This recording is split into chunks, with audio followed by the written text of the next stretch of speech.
Assalamualaikum warahmatullahi wabarakatuh. Perkenalkan, nama saya Alvina Nureli Sabila, NIM 19104244024, bimbingan konseling angkatan 2019 pada mata kuliah Transformasi Digital. Di sini saya akan menjelaskan mengenai apa itu cloud computing. Cloud computing atau biasanya disebut dengan komputasi awan adalah istilah umum yang digunakan untuk merujuk pada pengembangan dan layanan berbasis internet. Nah, cloud adalah metafora untuk internet. Di sini yang saya tampilkan di sini adalah karakteristik untuk menentukan data cloud, layanan aplikasi dan infrastruktur. Yang pertama ada remotely hosted atau biasanya disebut dengan service layanan atau data di hosting di infrastruktur oleh pihak lain. Yang kedua ada ubiquitous atau ada di mana-mana, layanan atau data yang tersedia dari mana saja. Dan yang terakhir ada komodifikasi, yaitu hasil dari cloud computing adalah model komputasi utilitas yang mirip dengan utilitas tradisional seperti gas dan listrik. Nah, di sini pengguna yang menggunakan akan membayar untuk apa yang diinginkan. Selanjutnya adalah infrastruktur as a service atau biasa disebut dengan IaaS. Bentuk komputasi awan yang memberikan sumber daya komputasi, jaringan, dan penyimpanan fundamental kepada konsumen sesuai permintaan melalui internet dan dengan pembayaran sesuai dengan permintaan. IaaS memungkinkan pengguna akhir untuk menskalakan dan menyusukan sumber daya sesuai kebutuhan, mengurangi kebutuhan untuk belanja modal di muka yang tinggi dan atau memiliki infrastruktur sendiri yang tidak perlu. Di sini ada manfaat dari penggunaan IaaS, diantaranya adalah Pay as you go.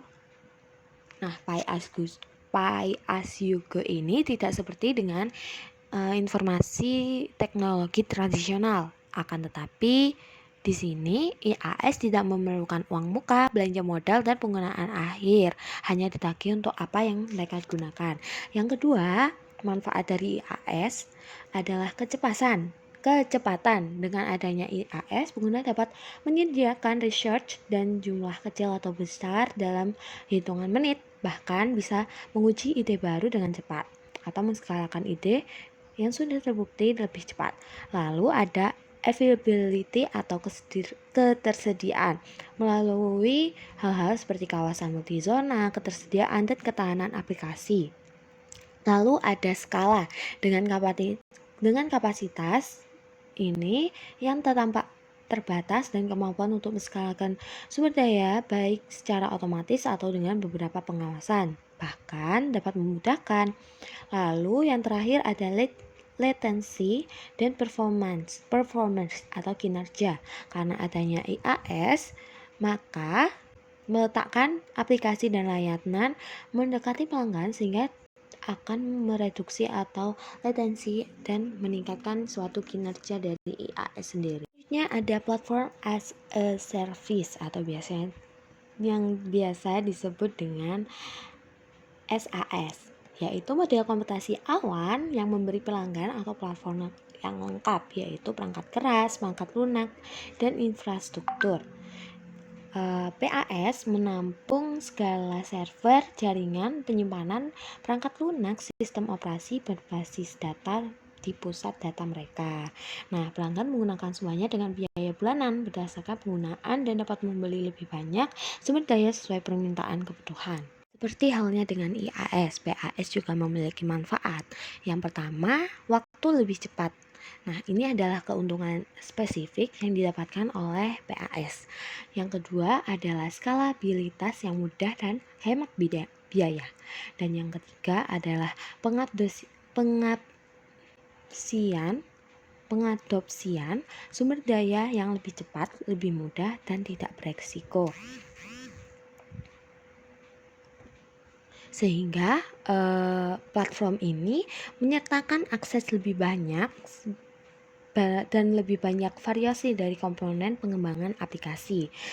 Bahkan jika aplikasi dikembangkan dan di-hosting di lokasi mulai mendapatkan lebih banyak lalu lintas dan pengguna harus membeli lebih banyak komputasi, penyimpanan, dan bahkan perangkat keras jaringan untuk memenuhi permintaan yang mungkin tidak dapat dilakukan dengan cepat dan memadai. Selanjutnya ada software as service. Software as service ini adalah model penggunaan perangkat lunak di mana aplikasi di-host sebagai layanan yang diberikan kepada pelanggan di internet. Umumnya digunakan untuk merujuk ke perangkat lunak bisnis daripada perangkat lunak konsumen yang biasanya dikategorikan termasuk dalam web 2.0 dengan menghilangkan kebutuhan untuk memasang dan menjalankan aplikasi di komputer pengguna. Ini dipandang sebagai cara bagi bisnis untuk mendapatkan manfaat yang sama seperti perangkat lunak komersial dengan penggunaan biaya yang lebih kecil. Seperti halnya dengan IaaS dan PaaS. Kegunaan SaaS pun juga ada nih. Yang pertama untuk mengurangi waktu yang dibutuhkan sampai mendapatkan keuntungan. Yang kedua biayanya lebih rendah sehingga dapat dialokasikan kepada perangkat lunak. Yang ketiga ada skalabilitas dan integrasi. Yang keempat ada rilis baru atau peningkatan atau mengupdate sebuah aplikasi ataupun sebuah perangkat. Yang terakhir ada mudah digunakan dan melakukan pembuktian untuk merubah konsep.